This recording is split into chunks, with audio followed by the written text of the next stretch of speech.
The air over the excavation site shimmered with heat and tension as dust devils spun along the ridges of bone and broken metal, where the alien ship had clawed its way from the Earth 2 weeks ago, and though the scientists claimed it was an archaeological miracle, I knew better. I could feel the pulse of something alive beneath the dry soil, and every night I heard the soft scrape of metal and breathless hisses echoing from the pit below, and they told me to ignore it, to trust the sedatives, to keep the subject docile. But she was never docile. She was waiting and watching even in sleep, and I was the only one who noticed the way her eyelids twitched as if dreaming of blood and fire. I had been assigned to study, or not to touch, not to speak, not to interfere, but when I brushed my gloved fingers over the strained scales on her forearm, she moved, and my breath caught, because no sedated thing moved like that with precision, and with purpose. She opened one eye, yellow and slitted and ancient, and stared straight into me, not through me, but into me, and she spoke in a voice that was not a whisper, and not a growl, but something older than words and deeper than hate. "Touch me again," she said, "and you'll regret being born on this planet." I told them what she said, and they laughed. They always laughed, because fear was funny to men who wore badges and thought metal walls made them gods. But the tremors under our feet told a different story. And every night she hummed to herself in a tongue none of our translators could pierce, and the more she hummed, the more the ground responded, until the dust in the air trembled like it was listening, and the lights flickered in time with her breath, and the bones we dug from the ship began to crack as if something inside them was trying to get out. They told me to touch her again, to prove she wasn't dangerous, to prove she was just an ancient remnant of a dead species, and when I refused, they sent in Drive Mahler, who always smirked and always had a scalpel in his pocket, and when he reached out she didn't growl, and she didn't warn, she simply blinked, and then he was screaming, and there was no blood, just light, a column of cold violet light that burned holes in his body without ever leaving a mark on her, and when the light vanished, so had he.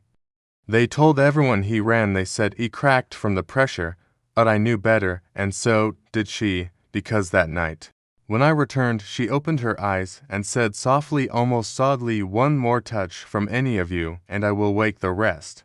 The storm came without warning, not a storm of weather, but of sound, a deep resonant rumble that came from the ground, not the sky.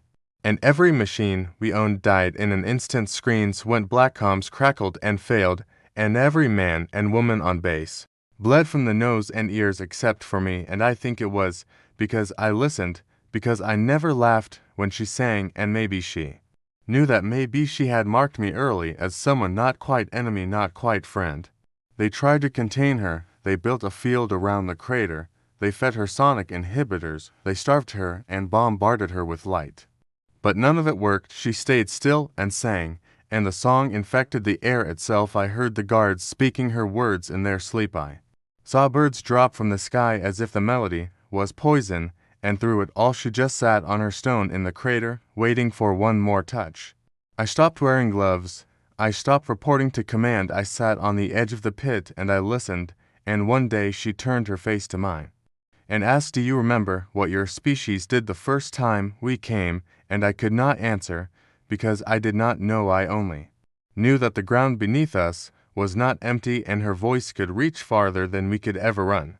I dug alone after that, not for research, but for truth. I dug at night, when the air was thick, and the sky felt close, and the stars blinked like eyes that saw too much, and I found another level beneath, a wreck not made of ship, not made of earth, but bone, a dome of white calcified structures shaped like cages or eggs or both, and each pulsed faintly as if breathing, and I knew then that the ship had not crashed, it had landed, it had seated and waited, and she was its voice. She came to the edge of the crater. Without stepping, she just appeared, and her shadow was not her shape, it was larger and older. And when she spoke again, my bones rattled with the sound. She said, "They're not dead, they are dreaming, and if you touch me again, they will wake hungry and blind and not merciful." And I believed her. Command sent drones, but they melted in midair as if erased from time and space. And then they sent soldiers, and the soldiers were never seen again, and each time they failed she opened another eye. I had not known she had more than two, But now I saw them all five blinking slowly in a face that was not made for one world, and I realized then she was not alone in herself. She was a choir, a vessel, a prison, or maybe a gate. They evacuated the site. They said it was a radiation leak. They said nothing about her or the way the winds now carried voices or the way children in nearby villages spoke her name in dreams, and I stayed behind because someone had to watch, because someone had to remember the warning. She no longer sat still now. She walked slowly along the edges of the pit, tracing a pattern with her steps, one I came to recognize as a sigil I had seen once in a forgotten tablet found in the Andes, one that spoke of gates not to be opened, and when I confronted her, she said, "It is not a gate, it is a wound, and wounds remember the knife." I asked her if she hated us. She said no, and somehow that was worse, because hate is hot and personal. And what she carried was the cold resolve of extinction, and the next night she sang again, not a song of warning, but a song of calling. And the domes below pulsed brighter, and I saw one split open, and inside was not a child, or a corpse, but a shape that shifted and bled heat and stars. And she looked at me with all her eyes, and said, "You have not touched me again, and for that you may choose where to run." I did not run, not because I was brave, but because I had nowhere left to go. The sky above was wrong now. The stars were shifting into patterns that matched her steps, and the wind spoke in words my ancestors must have known, but I did not, and the pit glowed with a light that was not fire and not sun, but something colder and more final. She stood at the center now, all eyes open, all voices layered, and she no longer wore a shape I could describe, and from the domes rose others like her and unlike her, and they sang back, and the ground split, and the sky split, and the sea boiled, and I saw a fleet hidden in orbit peel away like dead skin, unable to stay near her voice. And she looked to me once more and said, "Your kind touched what it should not have, and we warned you once, and once was mercy." And as the world cracked and bled, I realized that touch had never meant fingers alone. It meant presence, intrusion, arrogance, the human tendency to press against all things as if they owe us answers.